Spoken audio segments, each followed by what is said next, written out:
Hello बच्चा लोग, कैसे हैं आप लोग। रजय, इस लेक्चर में हम लोग जो टॉपिक स्टार्ट करने जा रहे हैं दैट इज द एरर्स। ठीक है, नाउ एरर्स क्या होते हैं? Errors are the mistakes. ठीक है, जो भी हम लोग मेजरमेंट में मिस्टेक्स करते हैं उनको हम लोग क्या बोलते हैं? एरर। ठीक है, चलिए इसमें हम लोग सबसे पहले टॉपिक करेंगे सिग्निफिकेंट फिगर, फिर हम लोग डिटेल में एरर्स के बारे में पढ़ेंगे। ठीक है, चलिए सिग्निफिकेंट फिगर्स क्या होते हैं।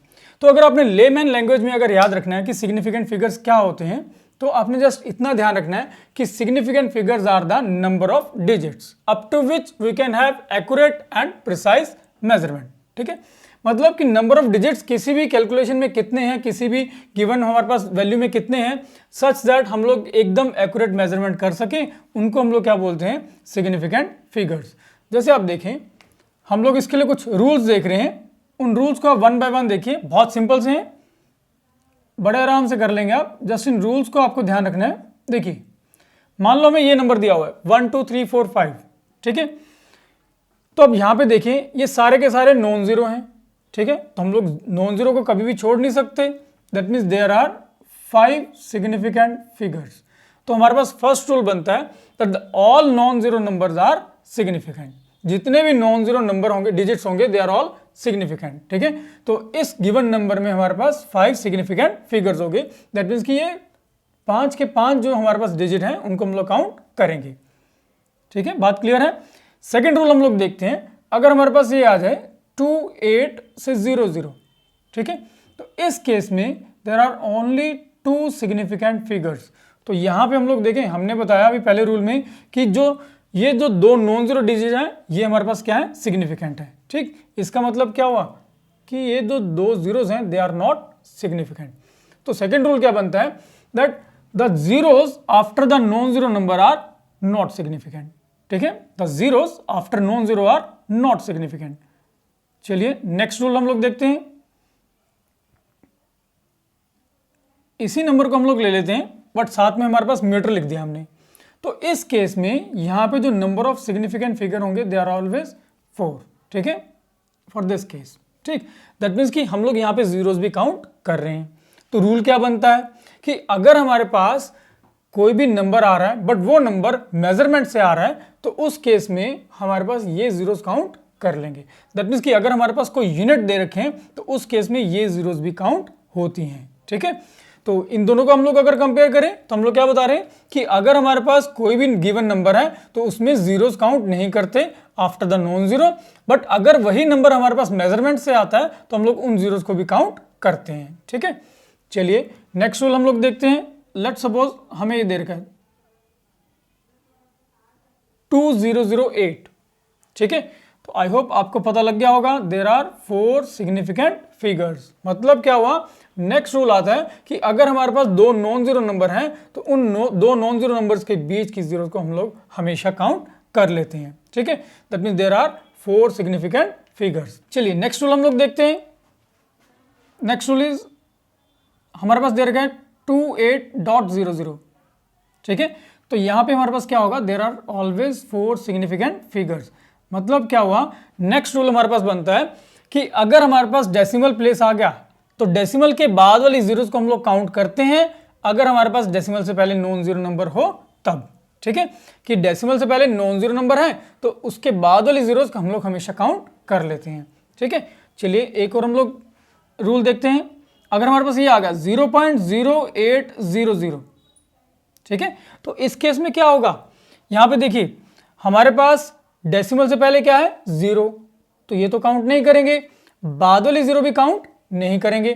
कब तक? जब तक ये हमारे पास कोई नॉन जीरो नंबर ना आ जाए। और जब नॉन जीरो नंबर आ गया तो उसके बाद वाली जीरोस भी हम लोग काउंट कर लेते हैं, बिकॉज हमने बताया कि जब भी हमारे पास किसी भी गिवन नंबर में डेसिमल आ जाएगा तो जो डेसिमल के बाद हमारे पास अगर नॉन जीरो नंबर है तो उसके बाद वाली जीरोस हम लोग काउंट करते हैं। ठीक है, दैट मीन्स कि यहाँ पे हमारे पास कितने सिग्निफिकेंट फिगर आ जाएंगे? There are 3 significant figures. ठीक है, चलिए नेक्स्ट रूल हम लोग देखते हैं।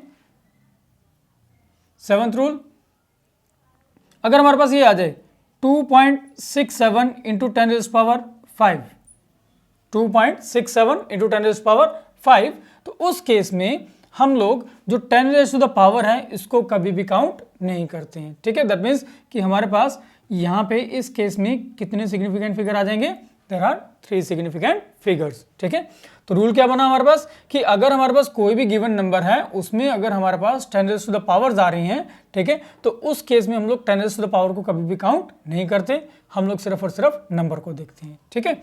चलिए नेक्स्ट हम लोग देखते हैं। नेक्स्ट रूल हमारे पास आता है कि अगर मेरे पास कोई वैल्यू दे रखी है, लेट्स सपोज 1.64 मीटर और हम लोग कह दें 164 सेंटीमीटर और हम लोग कह दें 0.00164 किलोमीटर, ठीक है। अगर हमारे पास ये दे रखा है तो अगर आप यहाँ पे देखें देयर आर 3 सिग्निफिकेंट फिगर, सारे के सारे नॉन जीरो हैं, काउंट कर लेंगे। यहाँ पे देखें यहाँ भी हमारे पास 3 सिग्निफिकेंट फिगर हैं, ऑल आर नॉन जीरो, ठीक है। यहाँ पे देखिए डेसिमल से पहले जीरो है तो बाद वाली जीरोस काउंट नहीं होंगी जब तक कि हमारे पास नॉन जीरो नंबर ना आ जाए। तो यहाँ भी हमारे पास कितने सिग्निफिकेंट फिगर हैं, 3 सिग्निफिकेंट फिगर्स, ठीक है। तो यहाँ से हमें क्या रूल मिलता है कि जो हमारे पास सिग्निफिकेंट फिगर्स हैं they are independent of the system of units. System of unit कोई भी हो, मीटर है, यहाँ पे सेंटीमीटर, यहाँ पे किलोमीटर, यूनिट्स कुछ भी हो, बट हमारे पास जो नंबर ऑफ सिग्निफिकेंट फिगर है वो सेम आ रहे हैं। That means number of significant figures they are independent of the system of unit, ठीक है। ये हमारा नेक्स्ट रूल आ जाएगा, ठीक। सो आई होप ये आपको सारा क्लियर है। सिग्निफिकेंट फिगर्स के जो रूल्स हैं हम लोग एक बार फटाफट से रिवाइज कर लेते हैं। All non zero number are significant, ठीक है। नेक्स्ट क्या है हमारे पास कि हम लोग zeros after the non zero count नहीं करते, कब तक, जब तक कि हमारे पास वो मेजरमेंट से ना आए या जब तक डेसिमल प्लेस ना आ जाए। अगर डेसिमल से पहले हमारे पास नॉन जीरो है तो बाद वाली जीरो हम लोग काउंट कर लेते हैं, ठीक है। और दो नॉन जीरोस के बीच की जीरोस को हम लोग हमेशा काउंट कर लेते हैं, ठीक है।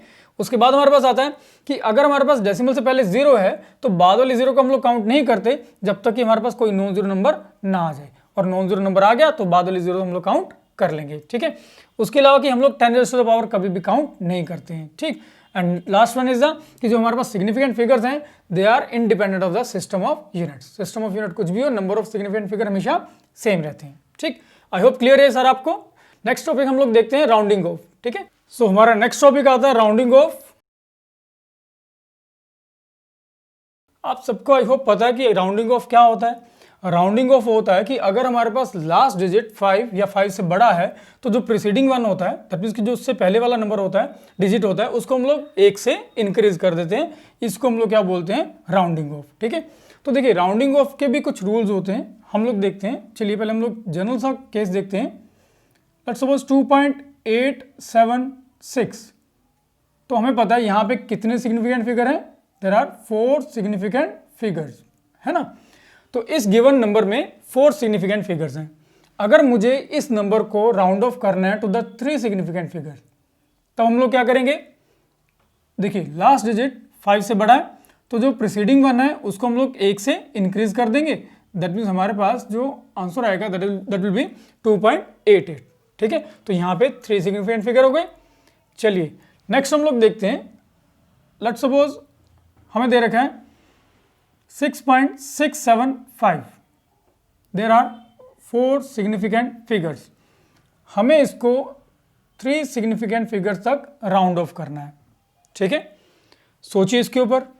इसके अलावा हम लोग एक और क्वेश्चन देख लेते हैं साथ में। हमें दे रखा है 6.665, again there are 4 significant figures और हमें राउंड ऑफ करना है 3 सिग्निफिकेंट फिगर्स तक, ठीक है। अब वीडियो पॉज करके पहले इनके बारे में सोचिए कि इनके आंसर क्या होंगे, ठीक है। चलिए हम लोग आंसर डिस्कस कर लेते हैं। आप पॉज करके इसको देख लीजिएगा कि कितना होना चाहिए आपके अकॉर्डिंग। देखिए यहाँ पे हमारे पास क्या है, लास्ट पे डिजिट क्या है 5, तो 5 के पीछे हमारे पास क्या है 7। दैट मीन्स कि अगर हम लोग इसको 3 सिग्निफिकेंट फिगर तक लिखना चाहते हैं तो आंसर विल बी 6.68, ठीक है। हमने इसको एक इंक्रीज कर दिया। यहाँ पे देखें, यहाँ पे क्या रहेगा ये 6.66, ठीक है। अकॉर्डिंगली अगर आप देखें आपके दिमाग में आए कि अगर यहाँ पे हमने इंक्रीज किया तो यहाँ भी इंक्रीज करना चाहिए, सच दैट यहाँ पे कितना होना चाहिए 7 आना चाहिए। बट यहीं पे एक ट्विस्ट है, ये ध्यान रखेंगे।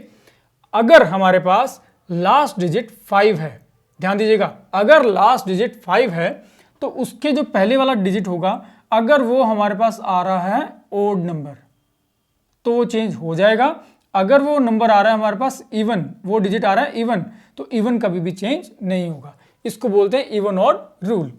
ये रूल क्या कहता है कि अगर हमारे पास लास्ट डिजिट 5 है और 5 के लेफ्ट में इवन नंबर है तो वो अनचेंज रहता है, अगर वो ओड नंबर है तो वो चेंज हो जाएगा। ठीक है, ये रूल ध्यान रखेंगे, इसको हम लोग बोलते हैं even odd rule, even odd rule. ठीक है, हो जाएगा आई होप, ठीक है ना। चलिए नेक्स्ट हम लोग देखते हैं कि अगर हमारे पास कुछ ऐसा नंबर दे रखा है 6.674, देयर आर 4 सिग्निफिकेंट फिगर्स। ठीक है, अब यहाँ पे अगर हमें 3 सिग्निफिकेंट फिगर तक इसको राउंड ऑफ करना है तब क्या करेंगे, the answer will be 6.67 only. ठीक है, बिकॉज जो लास्ट डिजिट है दैट इज लेस देन 5, जब भी डिजिट लेस देन 5 रहेगा तो जो प्रीसीडिंग वन है दैट विल रिमेन अनचेंज्ड। ठीक है, सो हम लोग दोबारा रिपीट कर लेते हैं सारे रूल्स। फर्स्ट रूल हमने बताया कि अगर हमारे पास लास्ट डिजिट 5 या 5 से बड़ा है तो जो प्रीसीडिंग वन होगा उसको हम लोग 1 से इंक्रीज कर देंगे। उसके बाद हमने बताया कि हम लोग चेंज कब करेंगे, अगर वो हमारे पास ओड होगा तब चेंज होगा, अदरवाइज चेंज नहीं होगा, जब लास्ट पे 5 है तब। ध्यान रखेंगे ये रूल किसके लिए है, जब लास्ट पे 5 है तब। ठीक है, उसके अलावा हमने बताया कि अगर हमारे पास लास्ट डिजिट 5 या लास्ट डिजिट 5 से छोटा है तो जो उसके प्रीसीडिंग वन है, जो उसके लेफ्ट साइड वाला डिजिट है, इट रिमेन्स अनचेंज। ठीक है, सो राउंडिंग ऑफ क्लियर है, तो हम लोग इसी के बेस पे एडिशन और सब्ट्रैक्शन देखते हैं। चलिए सबसे पहले हम लोग देख लेते हैं एडिशन। सपोज 2.65 और दूसरा में दे रखा है 2.2, हम लोग इनको ऐड कर रहे हैं। ठीक है, ऐड करें, देखिए कितना आएगा 58.4। ठीक है, यहाँ पे 4 आ जाएगा। चलिए, तो ऐड करने के बाद हमारे पास रिजल्ट क्या है 4.85। आपने ध्यान क्या रखना है, यहाँ पे बहुत इंपॉर्टेंट है, ध्यान रखेंगे। यहाँ पे देखिए, यहाँ पे हमारे पास आफ्टर डेसिमल कितने सिग्निफिकेंट फिगर्स हैं, 2 सिग्निफिकेंट फिगर्स, और यहाँ पे आफ्टर डेसिमल कितने हैं, 1 सिग्निफिकेंट फिगर। ठीक है, तो अकॉर्डिंग टू रूल हमारे पास क्या होगा, आपने हमेशा क्या काउंट करना है, lowest significant figures after decimal. Repeat कर रहा हूं कि lowest significant figures after decimal आपने काउंट करने हैं। दैट मीन्स कि जो आपका रिजल्ट होगा, रिजल्ट में भी आपके पास lowest significant figures after decimal होने चाहिए। मतलब यहाँ पे रिजल्ट क्या आना चाहिए, दैट इज 4.8। ठीक है, ध्यान रखिएगा, यहाँ पे लास्ट 5 था, ये इंक्रीज हो जाता अगर ये ओड होता तो, बट ये हमारे पास इवन है तो हम लोग क्या रखेंगे, इसको अनचेंज रखेंगे। और डेसिमल के बाद यहाँ पे 2 सिग्निफिकेंट फिगर्स थे, यहाँ पे 1 था, तो हमारे पास आंसर में भी आफ्टर डेसिमल लोएस्ट चाहिए, दैट मीन्स 1 ही होना चाहिए। तो यहाँ पे हमने आंसर क्या लिख दिया, दैट इज 4.8। ठीक है, चलिए एक क्वेश्चन हम लोग और देख लेते हैं। सपोज 9.62 एंड से 9.3, तो अगर हम लोग इनको ऐड करें कितना मिलेगा, 18.92। ठीक है, तो यहाँ पे देखिए आफ्टर डेसिमल कितने हैं हमारे पास सिग्निफिकेंट फिगर, 2 सिग्निफिकेंट फिगर्स, और यहाँ पे कितने हैं, that is only 1 significant figure. तो अकॉर्डिंग टू रूल हम लोग हमेशा लोएस्ट सिग्निफिकेंट फिगर ही काउंट करेंगे और आंसर में भी उतने ही आएंगे। तो यहाँ पे क्या मिलेगा हमें, 18.9। ध्यान रखेंगे ये आपका आंसर होगा। और एक चीज़ और ध्यान रखेंगे आपने डेसिमल से पहले कितने मर्जी डिजिट हो doesn't matter, but after decimal there should be lowest significant figure. जो भी टर्म्स दे रखे हैं उनके बीच में जो भी लोएस्ट आफ्टर डेसिमल होगा वही हमारे पास रिजल्ट में आएगा, हमारे आंसर में आएगा। ठीक है, आई होप एडिशन में कैसे यूज करना है हमने राउंडिंग ऑफ को और सिग्निफिकेंट फिगर्स को क्लियर है आपको। ठीक है, चलिए नेक्स्ट हम लोग केस देखते हैं सब्ट्रैक्शन के लिए। तो सब्ट्रैक्शन में क्या होगा, ध्यान दीजिए, लेट्स सपोज 9.23 माइनस 1.2 कर देते हैं हम लोग। ठीक है, सब्ट्रैक्ट कर रहे हैं, तो देखिए यहाँ पे क्या रिजल्ट आएगा, 8.03। ठीक है ना। अब ध्यान दीजिए यहाँ पे भी हमारे पास सेम रूल अप्लाई करना है जो हमने एडिशन में अप्लाई किया है, that means lowest significant figures after decimal. ठीक है, यहाँ पे कितने सिग्निफिकेंट फिगर्स हैं, 2 सिग्निफिकेंट फिगर्स है ना, और यहाँ पे कितने हैं, दैट इज 1 सिग्निफिकेंट फिगर। तो आंसर में भी कितना आएगा after decimal 1, that means answer क्या मिल जाएगा 8.0। ये आपका आंसर हो जाएगा। ठीक है, मतलब क्या हुआ, एडिशन हो चाहे सब्ट्रैक्शन हो, आपने after decimal lowest significant figures देखने हैं। ठीक है, हो जाएगा ये। चलिए नेक्स्ट हम लोग केस देखते हैं मल्टीप्लिकेशन एंड डिवीजन के लिए। मल्टीप्लिकेशन और डिवीजन, चलिए मल्टीप्लिकेशन डिवीजन में अगर हम लोग एक केस देख लें, दैट इज 2.36 डिवाइडेड बाय 1.5, ठीक है, डिवाइड कर रहे हैं हम लोग and that gives you 1.573333 and so on, ठीक है। चलिए देखिए जरा यहाँ पे, अब यहाँ पे अगर आप देखें ओवरऑल कितने सिग्निफिकेंट फिगर्स हैं, देयर आर 3 सिग्निफिकेंट फिगर्स, और यहाँ पे ओवरऑल कितने हैं, there are 2 significant figures overall, ठीक है। तो आंसर में भी आपको क्या देखना है, आपको ओवरऑल लोएस्ट सिग्निफिकेंट फिगर्स चाहिए होंगे, ठीक है। मैं लिख देता हूँ यहाँ पे, याद रखेंगे लोएस्ट सिग्निफिकेंट फिगर्स ओवरऑल, ठीक है। पूरा जो हमारे पास नंबर दे रखा है उस नंबर में जो लोएस्ट सिग्निफिकेंट फिगर्स हैं वही हमने काउंट करने हैं।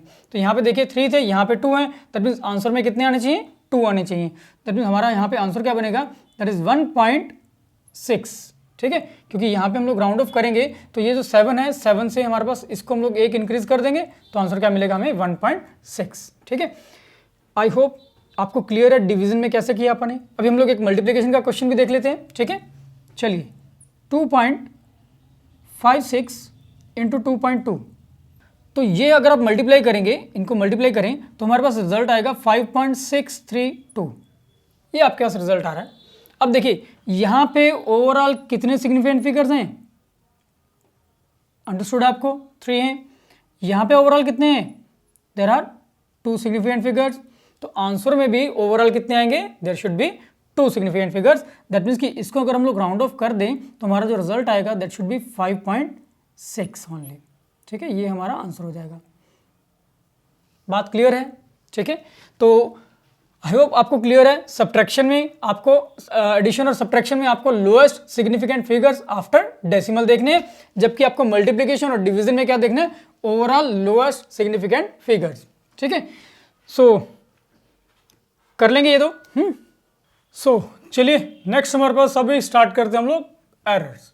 तो एरर्स हमने बताया था कि एरर्स मिस्टेक होती हैं, ठीक है ना, बट एरर को फाइंड आउट कैसे करते हैं, ध्यान दीजिए।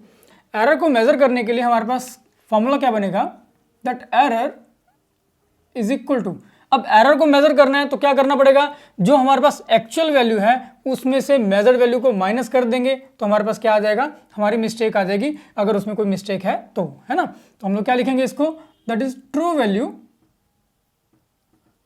और हम लोग लिखते हैं इसको मीन वैल्यू, ट्रू वैल्यू और mean value minus measured value और ऑब्जर्व्ड वैल्यू, ठीक है। इट्स वेरी इंपॉर्टेंट फॉर्मूला भी। एरर को कैसे फाइंड आउट करते हैं, अगर हम लोग जो उसकी एक्चुअल वैल्यू है या हम लोग कहें ट्रू वैल्यू है या मीन वैल्यू है, उसमें से जो हम लोग मेजर कर रहे हैं उसको हम लोग माइनस कर दें, मेजर्ड वैल्यू और ऑब्जर्व्ड वैल्यू जिसको बोलते हैं, अगर हम लोग वो माइनस कर दें तो हमारी मिस्टेक आ जाएगी, हमारी मिस्टेक कितनी है, ठीक है। लेट्स सपोज ये जो मार्कर है इसकी जो एक्चुअल लेंथ है ये हम लोग कहते हैं ट्रू वैल्यू है, दैट इज 5.62 मीटर्स, ठीक है। अब मैंने क्या किया, मैंने इसकी लेंथ को मेजर किया, ठीक, मैंने इसकी मेजर वैल्यू फाइंड आउट कर ली, दैट इज 5.02 मीटर, ठीक है। ये क्या होगी ट्रू वैल्यू, ये क्या होगी मेजर्ड वैल्यू। अगर मैं इसको सब्ट्रैक्ट करूं तो क्या मिलेगा, 0.60 मीटर प्लस में, है ना, बिकॉज ट्रू वैल्यू बड़ी है as compare to measured value, तो ये क्या आ जाएगा प्लस, ठीक। चलें एक और केस देखते हैं हम लोग कि ट्रू वैल्यू तो इसकी होगी 5.62 मीटर। अब आप लोगों ने मेजर करी इसकी वैल्यू, ठीक है, तो मेजर्ड वैल्यू आपने जो मेजर करी दैट इज 5.68 मीटर, ठीक है। अब true value minus measured value that gives the error, तो ये कितना हो जाएगा 0.06 मीटर विद नेगेटिव साइन, है ना, क्योंकि मेजर्ड वैल्यू बड़ी है as compare to true value, तो मेजर्ड वैल्यू अगर बड़ी है ट्रू वैल्यू से माइनस कर रहे हैं उसको, तो वो क्या मिलेगा आपको नेगेटिव। तो यहाँ से आपको क्या पता लगता है कि जो मिस्टेक है हमारी वो पॉजिटिव में भी हो सकती है और नेगेटिव में भी हो सकती है। दैट मीन्स हम लोग वैल्यू ज़्यादा भी मेजर कर सकते हैं और एक्चुअल वैल्यू से कम भी मेजर कर सकते हैं। दैट मीन्स कि जो एरर होता है दैट कैन बी पॉजिटिव और नेगेटिव। तो आपका ये जो फॉर्मूला है ये हम लोग थ्रू आउट इस एरर चैप्टर में यूज़ करेंगे। that the plus minus error is equals to true value or mean value minus measured value or the observed value. ठीक है, चलिए अब हम लोग देखते हैं different types of errors. Types of errors. तो फर्स्ट हमारे पास एरर आता है, that is the constant error. Constant error. Constant error क्या होता है? जो हर एक हमारे पास मेजरमेंट को कांस्टेंट वैल्यू से अफेक्ट करता है, उसको हम लोग बोलते हैं कांस्टेंट एरर. फॉर एग्जांपल, कोई भी हमारे पास मेजरिंग हमारे पास इंस्ट्रूमेंट है, उसमें एक मिस्टेक फिक्स्ड है, उसमें एक एरर है, तो हर बार जितनी भी हम लोग मेजरमेंट उस इंस्ट्रूमेंट से करेंगे तो हमेशा हमारे पास वही एरर आएगा. उसको हम लोग क्या बोलते हैं? Constant error. ठीक है, इसके अलावा हम लोग देखते हैं second is the systematic error. Systematic error. Systematic error क्या होता है? वो एरर जिसका कॉज हमें पता हो, हुज कॉज इज नॉन. जिस एरर का कॉज हमें पता है उस हम लोग एरर को क्या बोलते हैं? Systematic error. सिस्टमैटिक एरर के आगे हमारे पास डिफरेंट टाइप्स हैं. Personal error, then error due to imperfection,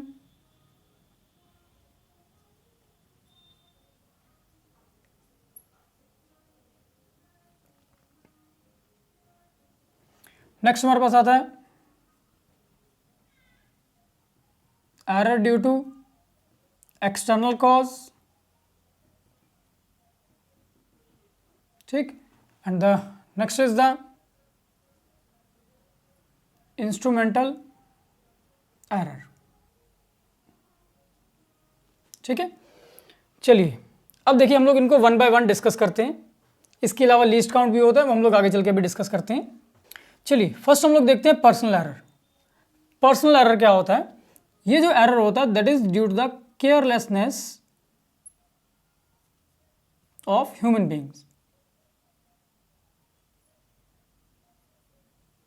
ठीक है, जो carelessness of human being error होता है उसको हम लोग बोलते हैं पर्सनल एरर. फॉर एग्जांपल, मुझे कंप्यूटर की टाइपिंग करनी आती है, मैं टाइपिंग कर रहा हूँ, साथ में अपने फ्रेंड के साथ बातें करना शुरू कर दूँ. ठीक है, तो अगर मैं कोई वर्ड गलत टाइप कर गया तो इसका मतलब क्या है? वो मेरी शेयर केयरलेसनेस है, वो मेरी खुद की केयरलेसनेस है. तो इसको हम लोग क्या बोलते हैं? Personal error. वो एरर जिसके लिए ह्यूमन बीइंग खुद रिस्पॉन्सिबल है उसको हम लोग क्या बोलते हैं? Personal error. ठीक है, क्लियर है ये? नेक्स्ट हम लोग देखते हैं error due to imperfection. Imperfection मतलब क्या है? कि काम नहीं करना आता, परफेक्शन नहीं है. अगर किसी काम में परफेक्शन नहीं है तो क्या होगा? वहां पे एरर्स आएंगे ही आएंगे. ठीक है, is due to imperfection of human being.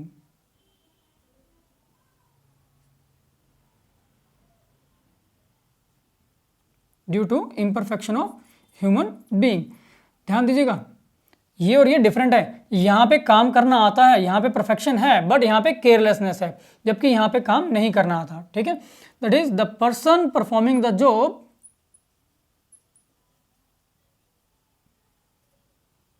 is not perfect. Job is not perfect, yet he is doing the job.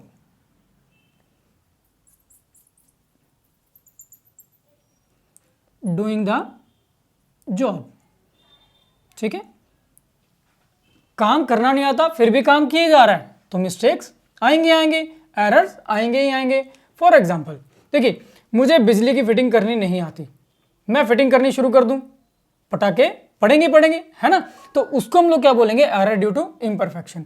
मुझे बाइक ठीक करना नहीं आता, मैं बाइक का इंजन खोल के बैठ गया, खत्म, that is error due to imperfection. ठीक है, मतलब पर्सन को काम नहीं करना आता फिर भी वो काम कर रहा है तो गलतियां करेगा ही करेगा, that is error due to imperfection. ठीक है, चलिए नेक्स्ट हम लोग देखते हैं error due to external cause. This error it arises due to external factors like temperature, pressure, humidity, etc.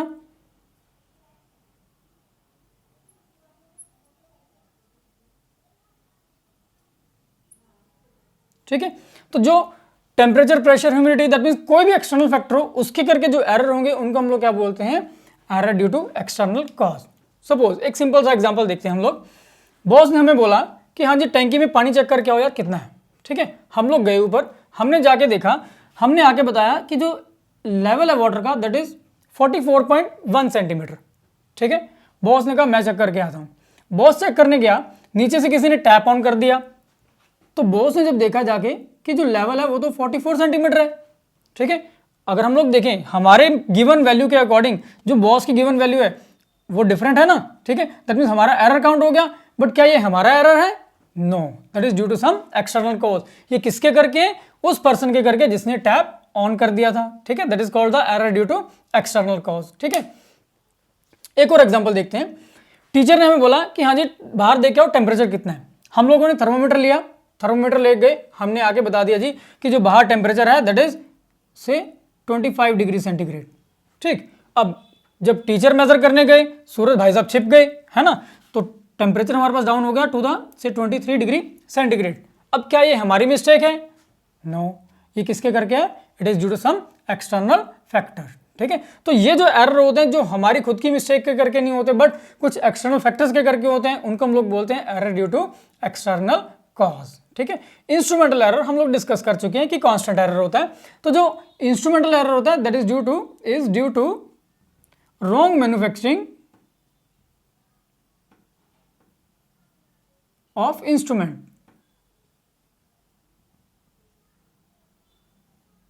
ठीक है।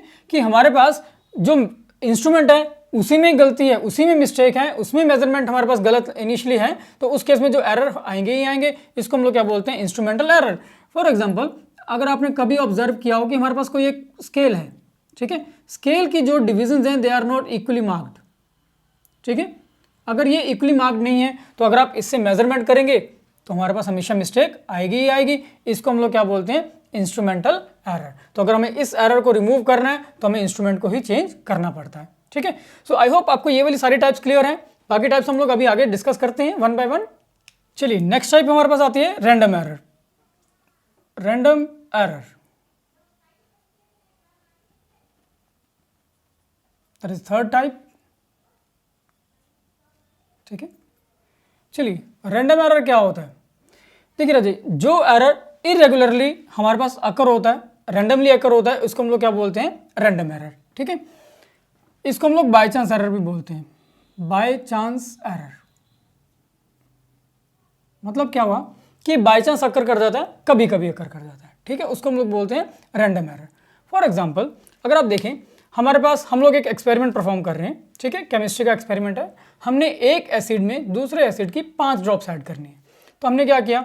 फर्स्ट ड्रॉप ऐड करी, सेकंड करी, थर्ड करी, फोर्थ करी, फिफ्थ ऐड करते करते हमारे फ्रेंड की कोहनी लग गई, सच दैट कि ड्रॉप्स ज़्यादा चली गई, ठीक है, 5 से ज़्यादा चलेगी। तो हमारे पास क्या हो जाएगा? रैंडम और द बाय चांस, है ना। ये तो नहीं है कि वो बार बार वही एरर आएगा ही आएगा। दैट मीन्स कि ये वाला जो एरर है इसको हम लोग ठीक कर सकते हैं। कैसे? By increasing the number of experiment.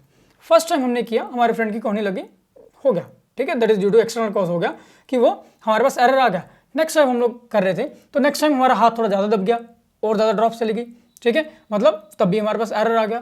But जैसे से हम लोग नंबर ऑफ एक्सपेरिमेंट्स इंक्रीज करते जाएंगे तब क्या होगा? हम लोग और ज़्यादा केयरफुली करेंगे। दैट मीन्स जो चांसेस ऑफ एरर है वो हमारे पास रिड्यूस होते जाएंगे। दैट मीन्स कि जो रैंडम एरर है या जो बाय चांस एरर है इसको हम लोग डिक्रीज कर सकते हैं by increasing the number of experiments, ठीक है। क्लियर है ये वाला, राइट। नेक्स्ट हम लोग देखते हैं लीस्ट काउंट।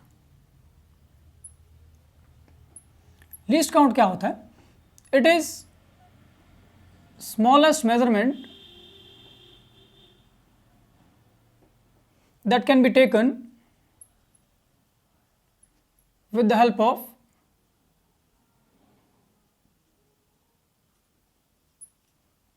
इंस्ट्रूमेंट, ठीक है।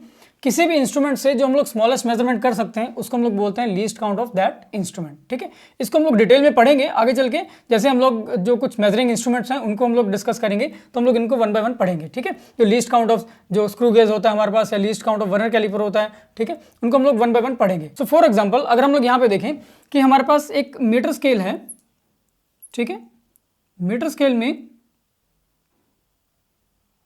चलिए, तो इसकी जो हमारे पास एक स्मॉलेस्ट मेजरमेंट है वो कितनी होती है, दैट इज ऑलवेज 0.1 सेंटीमीटर, है ना, बिकॉज हमें पता है कि 1 सेंटीमीटर में हमारे पास 10 डिविजन होती हैं, तो एक डिवीजन कितनी होगी, दैट इज ऑलवेज 0.1 सेंटीमीटर।